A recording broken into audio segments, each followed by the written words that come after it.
Right this way, folks. Come on in, please find your seats. And put it back, please.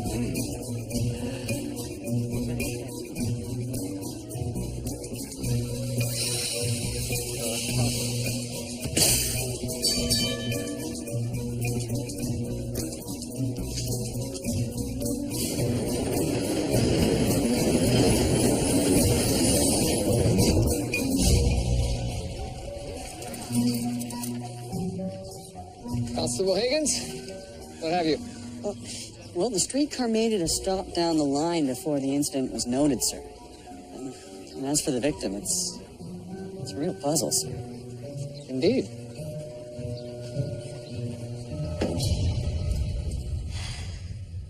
Doctor, I hear we have something out of the ordinary. A single gunshot wound to the torso.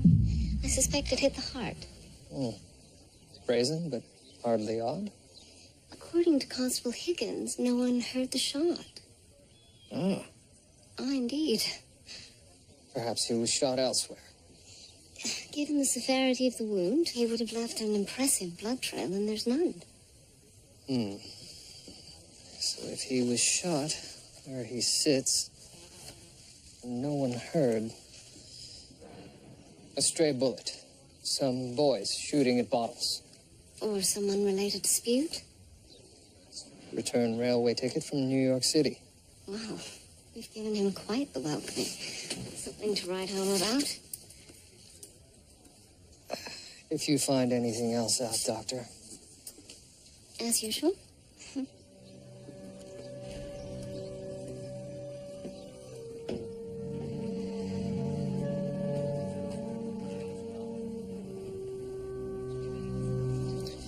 Henry, impound this streetcar, please.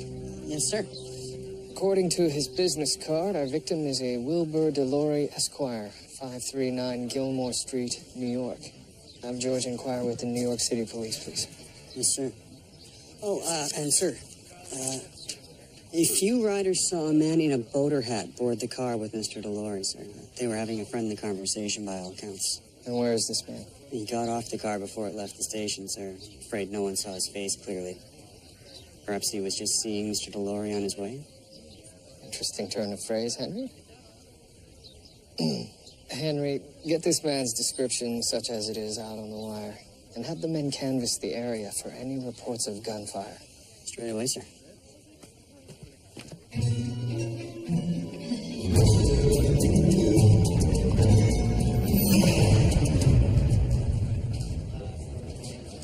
Sir, as per your request, I've wired New York City Police about Mr. Delory's information. Very good, George. Sir, there's a rather fetching lady waiting for you in your office. Oh, I'm not expecting anyone. Who is she? Well, from the little we spoke, I gathered that you two are acquainted. Who is she? Sir, I haven't the foggiest. Thank you.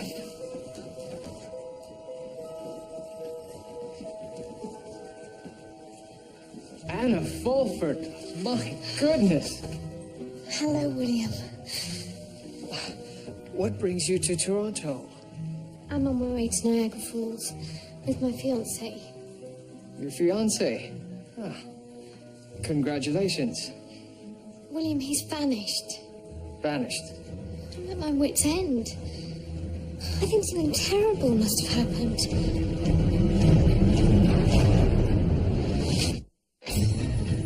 Ladies and gentlemen. Yes, listen, absolutely, I appreciate your concern. I understand. What now? We need to deal with this in an orderly fashion. Captain, get in. Sir, it seems there's been a rash of petty crimes in their neighborhood. Pickpocketing, laundry stolen off clotheslines, missing chickens. Chickens? I have a theory, sir. Make it quick. A gypsy caravan has just set up camp down by the river. Gypsies. Bloody thieves. Well, sir, the gypsy concept of ownership is different from ours. We'll sort it out. Sir, I will. Where will you be? My office. My campaign manager's stopping by. It'll be quieter in here. I'm sorry to bother you, William. I couldn't think what else to do. It's quite all right. I would have been upset if you hadn't come to me, Anna. Now, please, tell me what happened. Well, Joe left our hotel at about 7 o'clock last night to look for a tobacconist. We were supposed to meet for dinner in the hotel restaurant at past, and he never arrived. He literally went out for tobacco and never came back. Forgive me for asking, Anna, but were you and he having troubles? No. We were on our way to Niagara Falls to get married. I'm sorry, William. I didn't mean to snap. It's quite all right. And Joe's last name? Bell. A few months after you and I had our adventure in Bristol, I finally plucked up the courage to sail to New York. Joe was the best thing about that place. It's loud and filthy. The people are horrible. I take it Joe is the exception. He is. Strong and forthright. Kind. There aren't many like that. Anyway, a short while after he proposed, and I thought all my dreams had come true. We'll find him, Anna. Look at me, I haven't even asked how you've been. Oh, I'm well. And Julia, you and she still... We're still very close, yes. Julia is engaged to another. Oh, William, I'm sorry. That's quite all right. I'm fine. Now, I'll need a description of Joe. Yes, he's about your build. Dark complexion, I suppose you'd say, a moustache and black hair.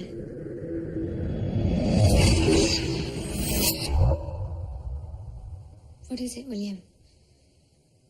This new look of yours is going over very well with the voters and the press, Tommy. So I hear. Now what's this all about, Isaac? Well, it seems that you are in a tighter horse race with your opponent than we had hoped for. But just days ago, you said that Ellis Cornwall was dead in the water. What's happened? Well, things change quickly in politics. Cornwall's anti-immigrant stand has become increasingly popular. As a result, he has gained significant support for his opposition to the subway project as well. Cornwall says no to any new idea. Bloody Luddite is what he is. Because he understands people are afraid of change. Now, he's savvy. He's a numbskull. People will see through that. Don't be simple, Tommy. Trust the people's judgment, and you're doomed. And the immigrant issue aside, without you on city council, we don't have sufficient numbers to pass the subway project vote next month. Now, Edwin Drury and the rest of your backers with the land consortium are getting nervous. So what do we do? We beat Cornwall at his own game, and an opportunity to do just that has landed on our doorstep. It has? The gypsy crime spree. Crime spree? Few minor thefts. There's nothing minor about it, Tommy. In fact, you have just released a statement saying that you are shocked at these brazen gypsies and that you intend to lock up the guilty and run the rest out of town. When did I release this statement exactly? It'll be in all the afternoon papers. But we've barely had time to look into these crimes. Statement's premature. Not if you want to convince the voters that as alderman, you will be their champion of law and order. That you intend to right the ship to see your dream of Toronto the Good come true. Now, you've promised that in all your speeches. Don't you want to show them that was more than just words? Of course I do. That's my boy, Tommy. It's time to draw a line in the sand. Now, go right that ship and show those gypsies who they're really dealing with.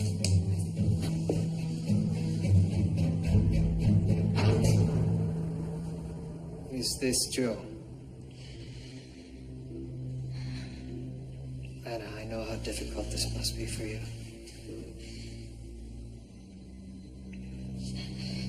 It's not Joe. Thank God he's still alive. Right then. I believe what would be best now is for you to get some rest. I'll let you know as soon as there's news. Constable Morris, please escort Miss Fulford to her hotel and stay there with her until I can join you. Thank you, William.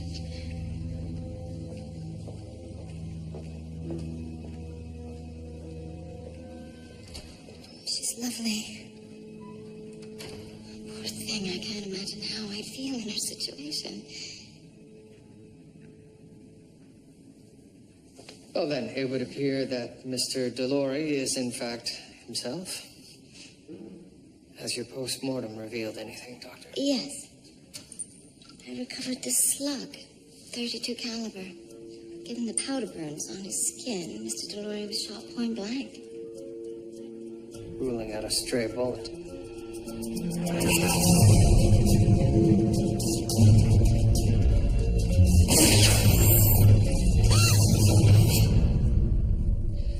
I don't understand, Julia. The passengers would have heard a gunshot. I know, I've no explanation either. And I found this. Metal filings. They were embedded in the wound and the victim's jacket. As if they were also fired from the gun? If so, you're dealing with a most unusual weapon. I believe I need to return to the scene of the crime.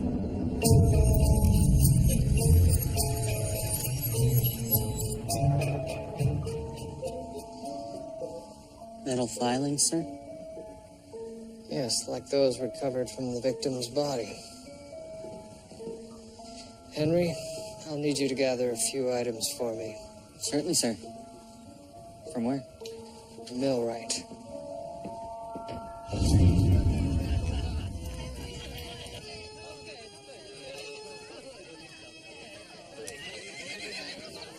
Right then. Who's in charge here? When I ask a question, I expect an answer. You've got till the count of 3 before we take action. 1, 2. Put those damn sticks away. What are you then? Their queen? He thinks I'm the gypsy queen. Well, you must be the police king. I'm Inspector Thomas Brackenreed. Just who the hell are you? I'm a furry dai. The furry what? It means wise woman. I'm the one who will speak with you, only me. Come. And no weapons. Sir, I should come with you, just to make sure that your safety is... Just keep your eye on this little Crabtree. Yes, sir.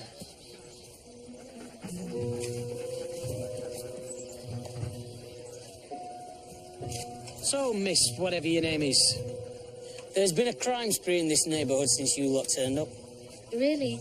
Well, I would tell my clan to be on guard for those criminals. Don't play coy with me. Your clan needs to pack up and move on. Inspector Brackenreed, gypsies are used to persecution. We aren't intimidated. Please show me the evidence against us. You're trespassing on city property. You've got until noon tomorrow to be gone. Otherwise, I can't answer for what might happen. Neither can I.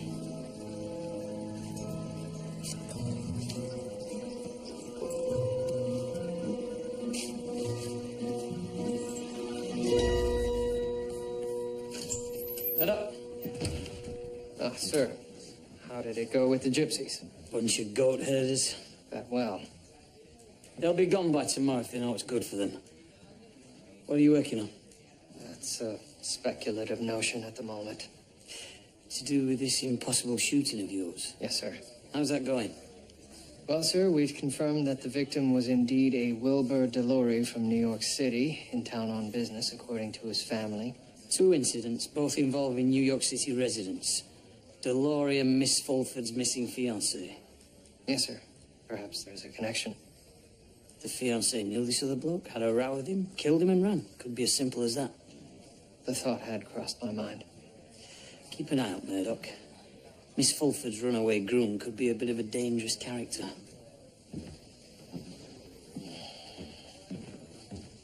Sir, Constable Morris just telephoned from the Imperial Hotel.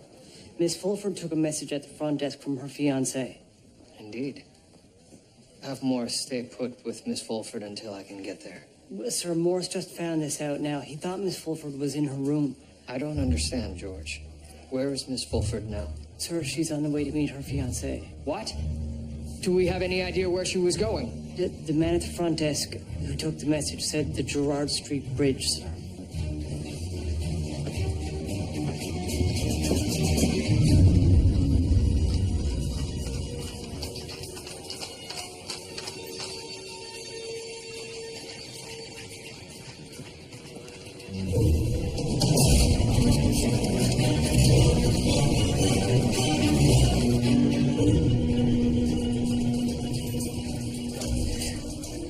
Anna! Anna! William! William, I finally have... What the hell are you doing? Joe would never harm anyone, let alone try and kill me. But he contacted you with instructions that led you into an ambush. Anna, just how well did you know him, really? Just what does that mean? Well, you've had a whirlwind romance. And you barged into my pub with a bullet through your arm a year ago, begging me to believe you weren't a murderer, so don't you dare question my judgment. But isn't it possible that your love for Joe has blinded you to the truth about him? Right.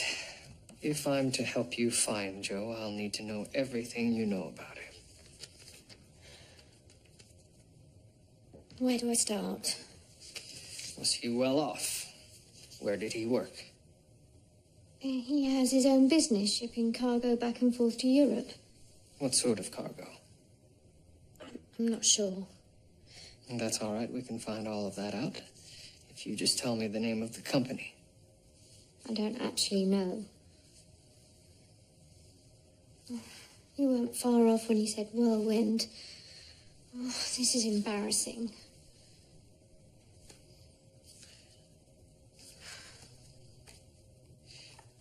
Did Joe ever mention a Wilbur DeLorey? I don't think so. Who is he? He's the unfortunate gentleman I showed you in the morgue. Hang on, he had a bullet in him. Are you seriously suggesting that the man I love is going about Toronto shooting people and probably trying to kill me? I don't know anything at the moment, Anna, but I do know that I don't wish to see you harmed. Well, Joe would never harm me. I know he wouldn't.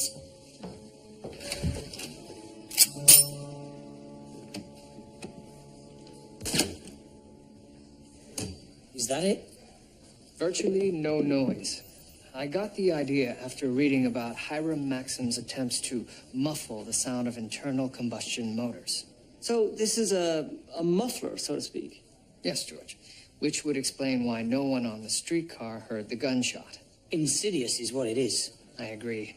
The key to this muffler, as you call it, George, is the sound-dampening properties of metal filings stuffed into a series of conical baffles along the length... Silencer. That has a better ring to it. Oh, sorry, sir. Along the length of the cylinder. Baffler. That's the ticket. So those metal filings are like the ones found in the victim's wound? Correct, sir. They would have been blown out of the gun with the force of the shot. Murdoch. A man travels all the way from New York City to commit murder and uses a highly specialized device that ensures he can slip away into thin air. What does that sound like to you? I believe we're dealing with an assassin.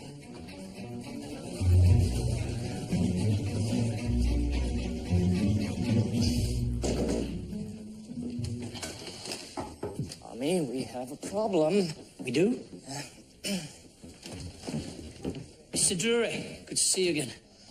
I took care of our problem, gentlemen. The gypsies will be gone by tomorrow, one way or another. You should have run them out of town on sight, Inspector. A number of my neighbors on Jarvis Street, many of whom I convinced to contribute to your campaign, were burglarized last night by those lowlifes. What makes you think it was the gypsies?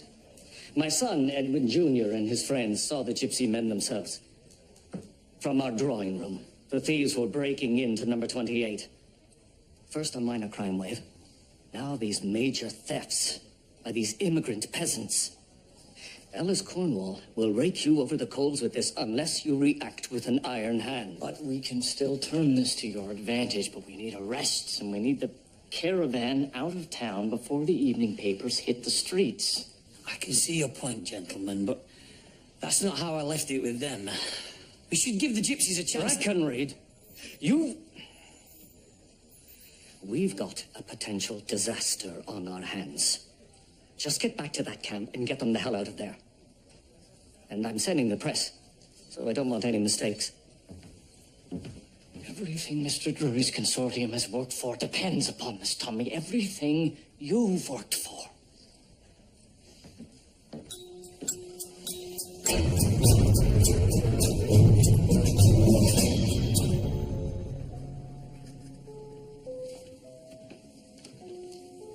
You wanted to see me, Doctor? Yes, I've received a request from Mr. Dolores' family to have his remains returned to New York. Yes. I see no reason why not. Right. Then I'll release the body to the mortician here that the family made arrangements with. He's to ship the body to a funeral parlor in New York City. Very good. Is there something else? Yes. I suppose I was wondering how you'll keep Miss Fulford safe now there's been an attempt made on her life. Well, I've asked her to remain at the station house until I can arrange protective custody. And once the killer's caught... Why can't you stay with me? With you? Yes. The killer would never think to look for her in my home, and she'd be more at ease.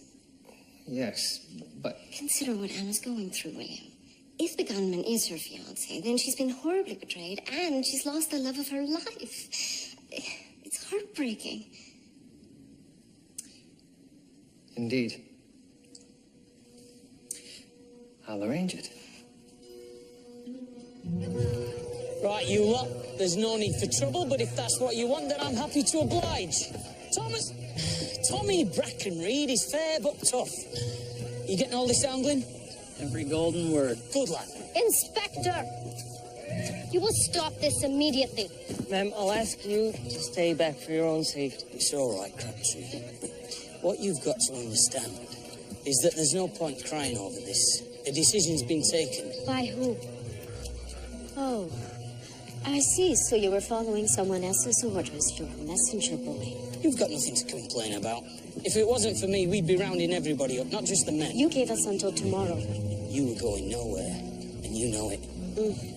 So I am the liar. Well, in that case, you leave me no choice.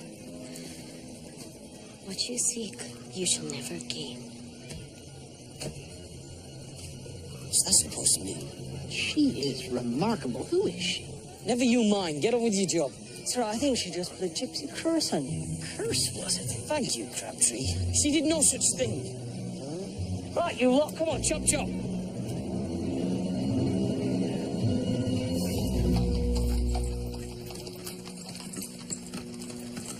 I don't know how to thank you for your kindness, Doctor. Call me Julia. May I ask you a personal question, Julia? Of course. Well, the way William spoke of you in Bristol, I got the feeling you and him were destined for each other. But now you're engaged to someone else, so I was wondering. What happened? I didn't mean to pry, it's just... Well, it's important to me that William's happy. It's good of you to care for him. I still do, very much. But it became obvious that our futures were just not compatible.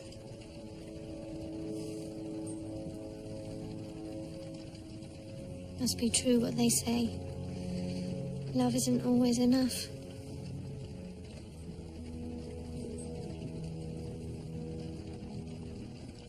Sir, your signature is needed.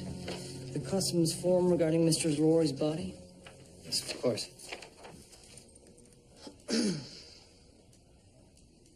What is it, George?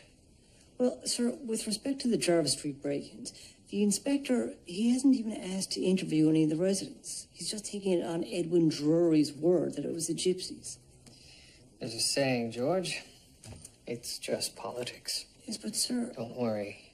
I'll make sure that the thefts are thoroughly investigated very soon. In the meantime, the inspector needs our support and discretion. Yes, sir. That's odd. The funeral home that Mr. Delory's body is meant to be shipped to.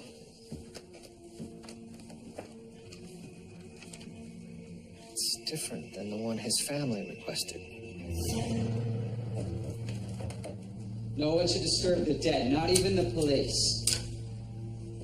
Mr. Palmer, we contacted Mr. Delory's family in New York City, and they had no idea arrangements for Mr. Delory's body had been changed. But they contacted me directly. Someone contacted you, but it wasn't Mr. Delory's family. And whoever it was has been going to great lengths to obtain his body. I want to know why.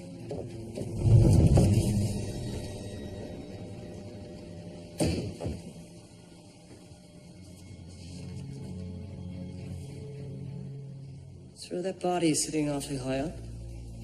Mr. Delory seems anxious to escape this shipping coffin. Mr. Palmer, can you explain why? I cannot. It's a false bottom, sir. If you please, George. 1, 2.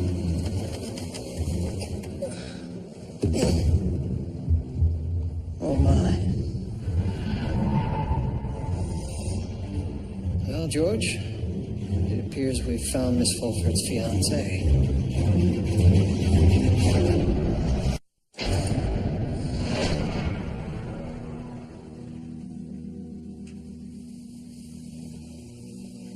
I'm sorry, Anna. I need some... I'll come with you. She needs time to herself.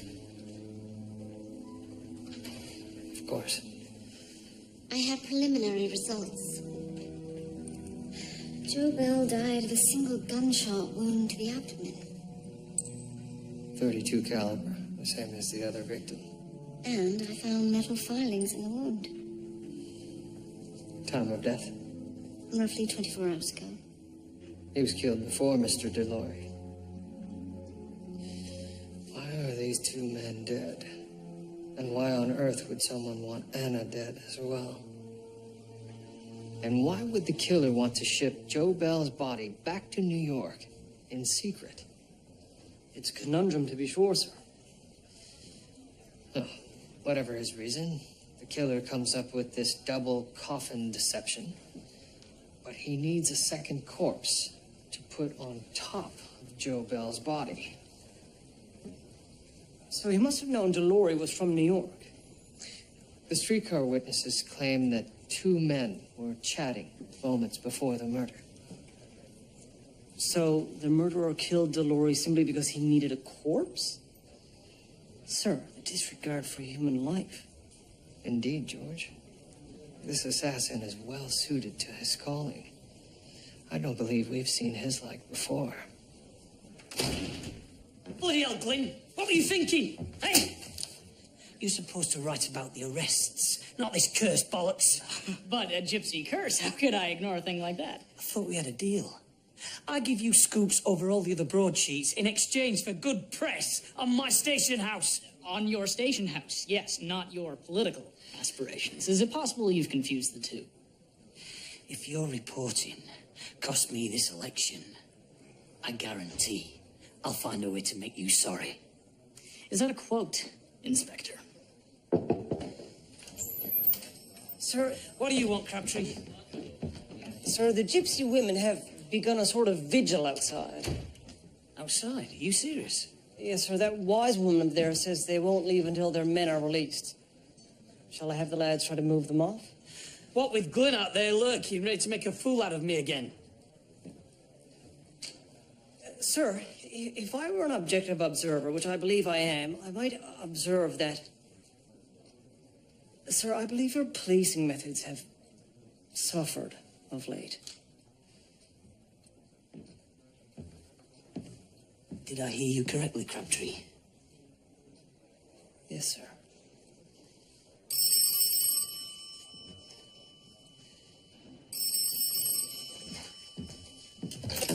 What? Oh, Mr. Drury. So sorry. Yes, sir. I'll be right there.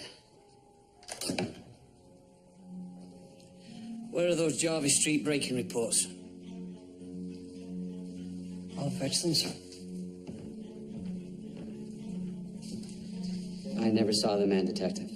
I received a telephone call. And this caller, what did he offer you? The continued use of my legs. I see. Mr. Palmer, how did the second body get into the coffin without you seeing who put it there? The caller asked me to prepare the Delory corpse and then go for a stroll. I was to leave the door open and come back in an hour. That's all I know. Detective, who are these people to threaten such ghastly violence?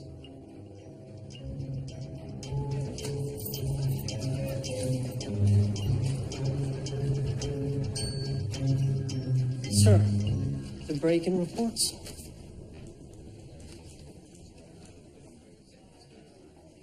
Detective, the men have been showing photos of Joe Bell around town. We discovered he made a visit to Union Station not long before he was killed. He was alone? Yes, sir. Why return to Union Station? Well, apparently he stored several items while in transit. He requested access to a piece of luggage and then left the station. Beyond that, I'm afraid the trail goes cold, sir. Well, whatever he was doing, it was certainly without Miss Fulford's knowledge. We need to find out what he put into storage, Henry. Sir?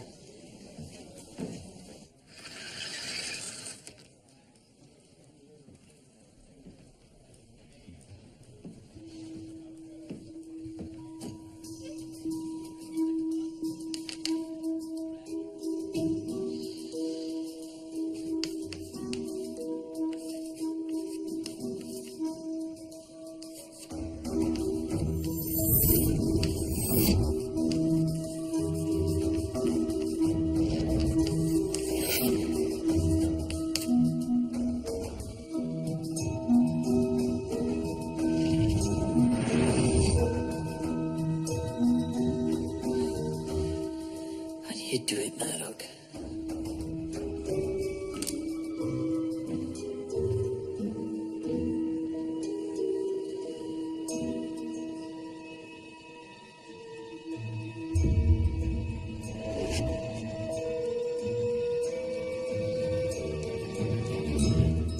Joe loved this watch. Kept terrible time. These are the rest of his effects. Thank you.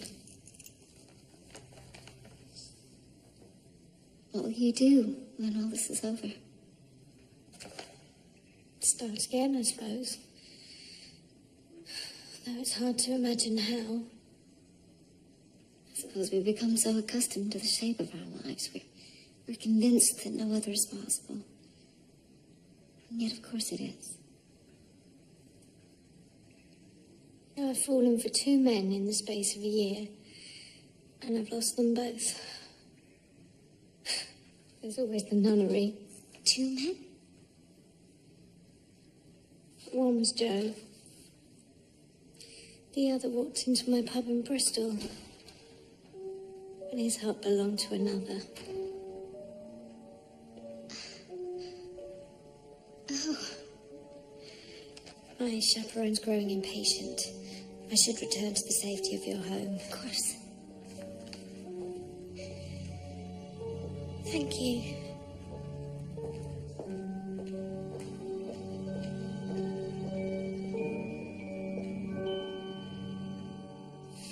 I have to say I'm surprised at you, Tommy. Very surprised. I asked a simple thing and you made a mess of it. The roundup went exactly to plan, Mr. Drury. So Paddy Glynn's the problem. Don't look to sidestep the blame. I beg your pardon? Who was it sent him down there? Inspector, I will not accept failure. You need to counterattack after this fiasco. I'm open to ideas. Well, There is something that might right the ship, sir. I'm listening. Perhaps your family would care to attend the theatre this evening. I could teach Joe Bell a thing or two. When I travel, I pack one valise and a shoebox. Henry, a 1-hour carriage ride to your mother's house doesn't count as traveling. Sir, where would you like this monstrosity? Right here on the work table, George. Right then. Let's see what brought Joe Bell to Union Station. I'm betting it's another body, sir. It often is. It often is, Henry.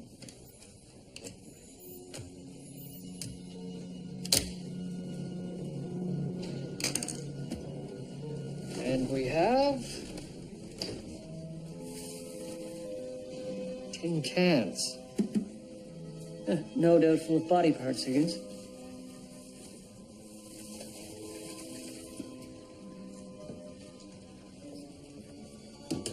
Inside is... oil. Sir. Olive oil, to be precise. Who would go carting around gallons of olive oil while they're on vacation? Something in here.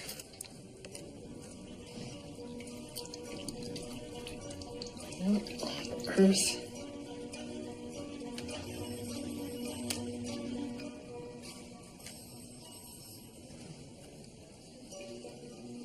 American $20 bills.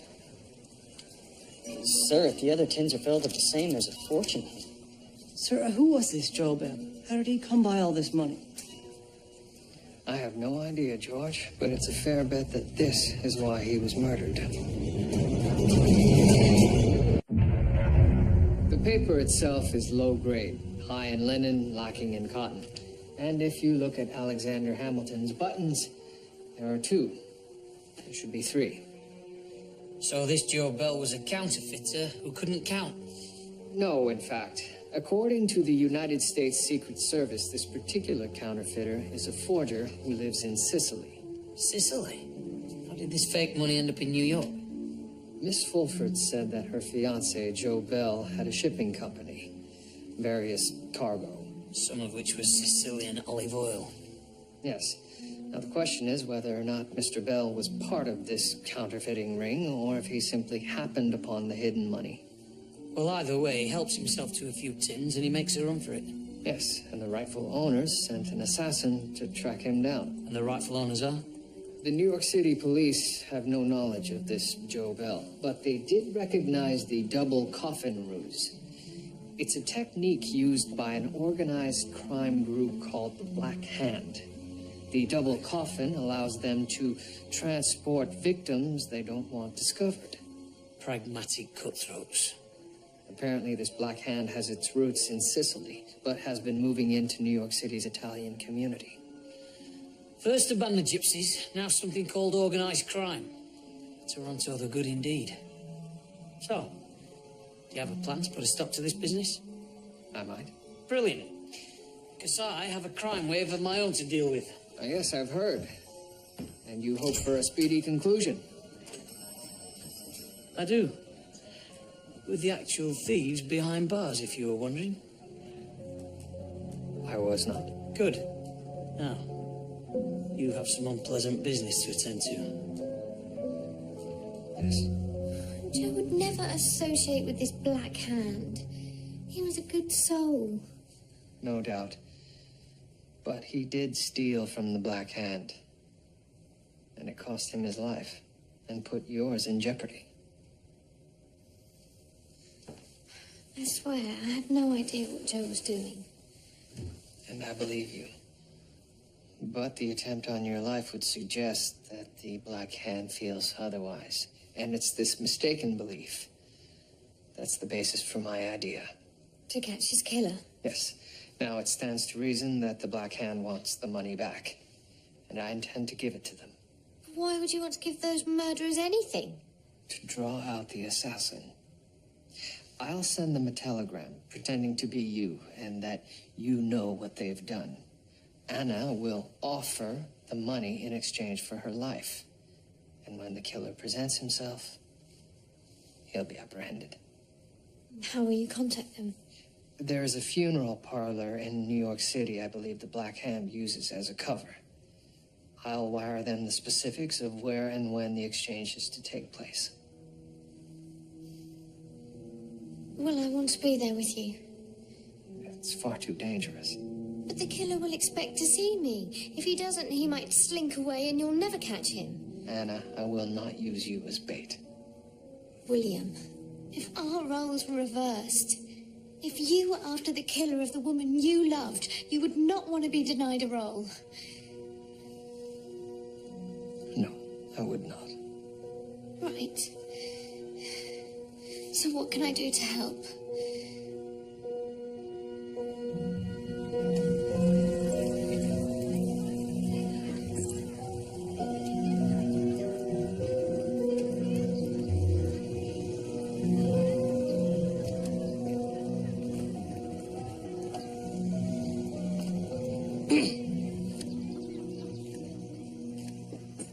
Have you come to beg me to lift the curse? No.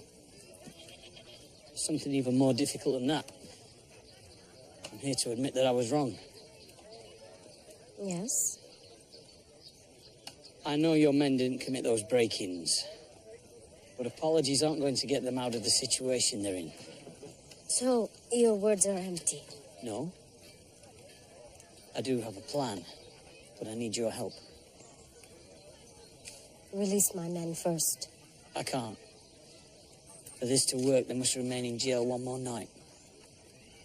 Yeah? The public has to believe the men are free. I need your women to cancel their vigil outside my station house. And suppose your big plan doesn't work? Well, for one thing, you won't have to curse me again. I'll have the whole city doing that. And the police king will fall? He will.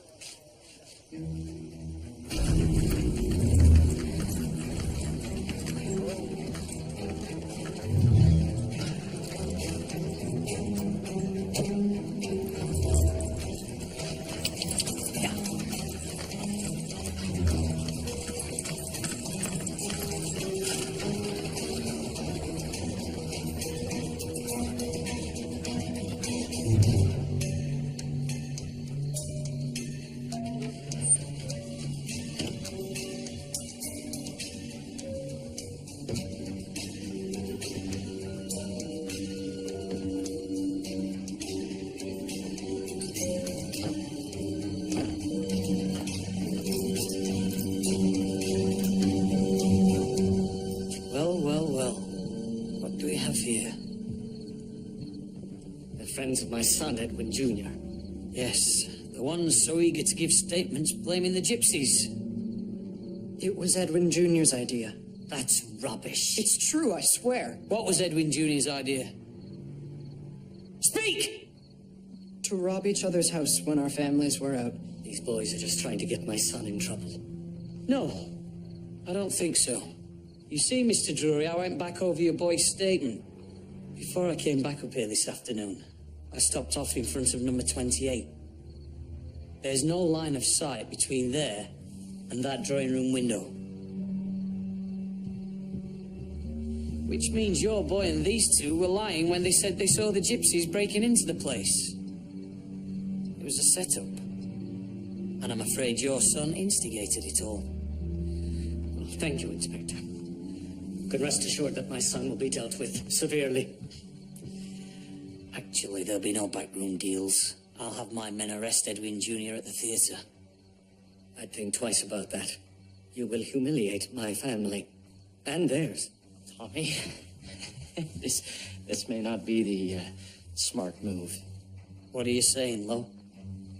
Well, politics is all about the compromise, the give and the take, so you give a little on this, and then you take a little on that. Are you attempting to bribe an officer of the law? Of course not. You told me to make this city Toronto the good, and I'm doing just that. Let's not mince words here, Tommy. You're making a mistake that will go far beyond throwing your campaign away. Bribes. Threats. Now, I may not know much about politics, but I do know about the law. And you two are that close to breaking it. Boys! Outside. Tommy. The name is Inspector Brackenreed. And I say to hell with politics. You two can dig that subway your bloody selves.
Oh, I'm sorry, sir. You'll have to take the next car.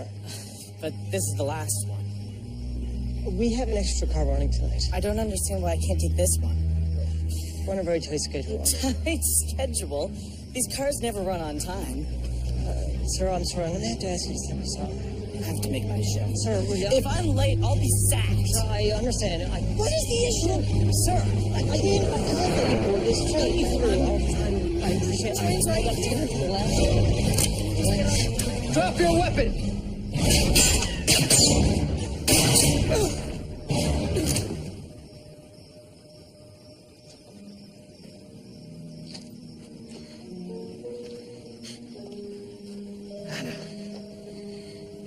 What on earth? He murdered Joe.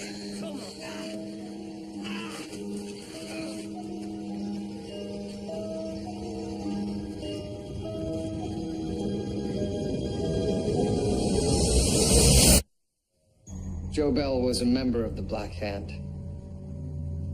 He handled shipping of the counterfeit money into New York City. And all of that was going smoothly until he met and fell in love with Hannah Fulford. And then he wanted out. So he took the money to start their new life together. Correct me if I'm wrong. So the Black Hand sent you to kill Joe Bell. And in bringing his body back to New York City, it would send out a very clear message. Steal from the Black Hand, it will find you and kill you.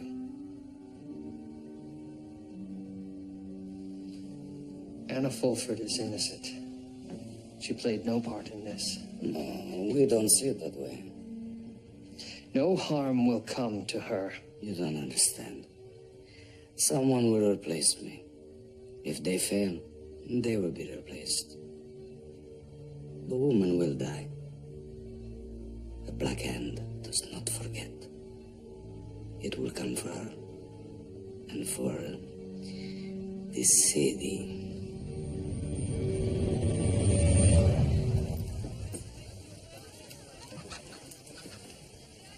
So you're off?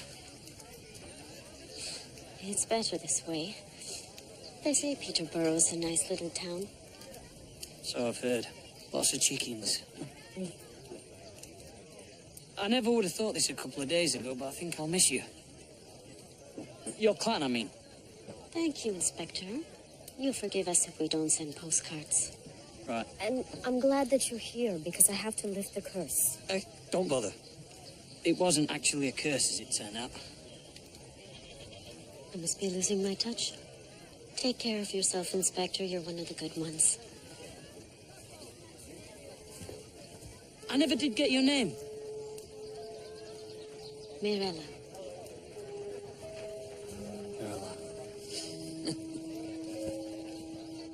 So these people will hunt me down and kill me simply to save face? I'm afraid so.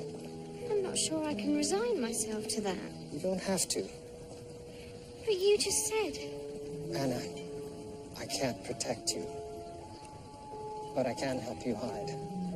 I don't want to run and hide, William. I want to stay here. You can't. Well, Bristol, then I could go home.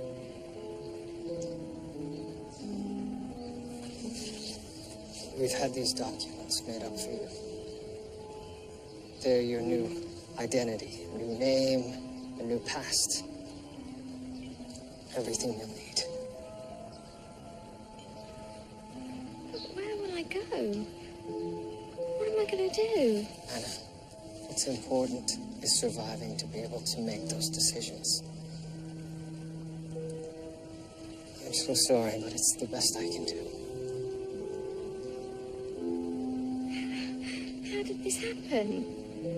Both of us losing the futures we counted on. Perhaps when enough time has passed, you could come to me. No. No. You must never tell anyone what's become of Anna Fulford. Not even me. To do so would place us both in great danger.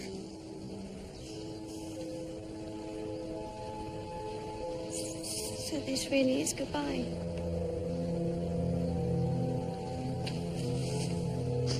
I'll miss you, William.